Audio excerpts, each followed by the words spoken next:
দুর্গাপুরের traffic issue ঘিরে উত্তেজনা, ট্রাফিক পুলিশকে ঘিরে বিক্ষোভ বিজেপি কর্মী সমর্থকদের। বৃহস্পতিবার দুর্গাপুরের ইন্দো আমেরিকা মোড় সংলগ্ন 19 নম্বর জাতীয় সড়কে ব্যাপক উত্তেজনা ছড়িয়ে পড়ে।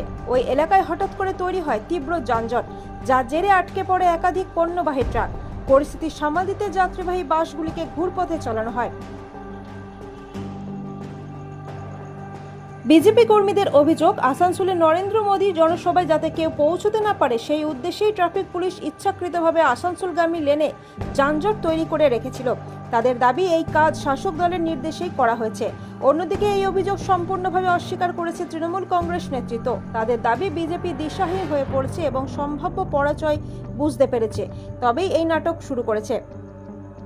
এদিকে আসানসোলে প্রধানমন্ত্রীর সভায় যোগ দিতে যাওয়া বিজেপি কর্মীদের বাস ওই যানজটে আটকে পড়তেই ক্ষোভ ছড়িয়ে পড়ে।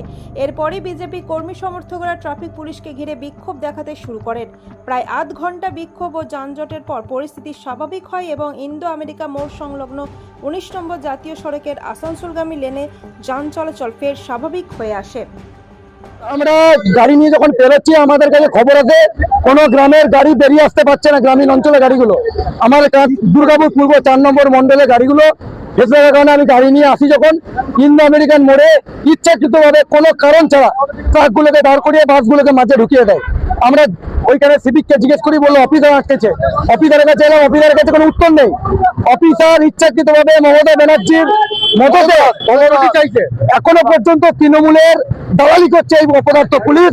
আর কয়েকদিন পর বিজেপি সরকার হবে, আর এই পুলিশদের বিরুদ্ধে আমরা ব্যবস্থা গ্রহণ করব।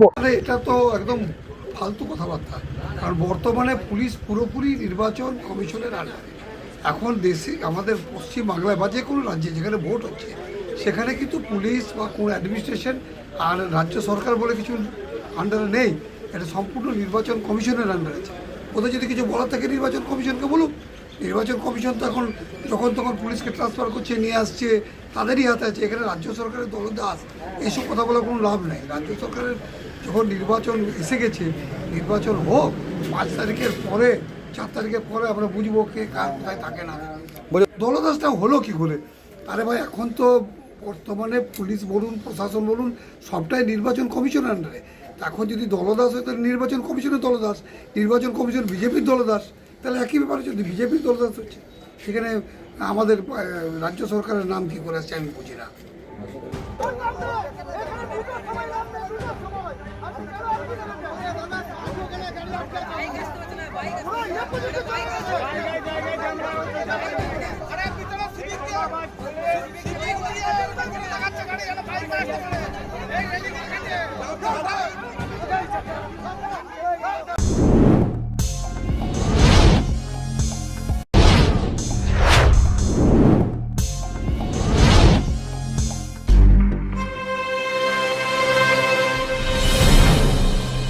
জেলার সমস্যা হোক বা খুশির খবর, শহরের হাহাকার থেকে আপনার ব্যথা, জেলার গর্ব হোক কিংবা জেলার মেধা, গ্রামের অজানা গলি থেকে শহরের ব্যস্ত এলাকা, সব জায়গার খবরের ওপর রয়েছে নিউজ আই 24 ডিজিটালের নজর। News I 24 digital.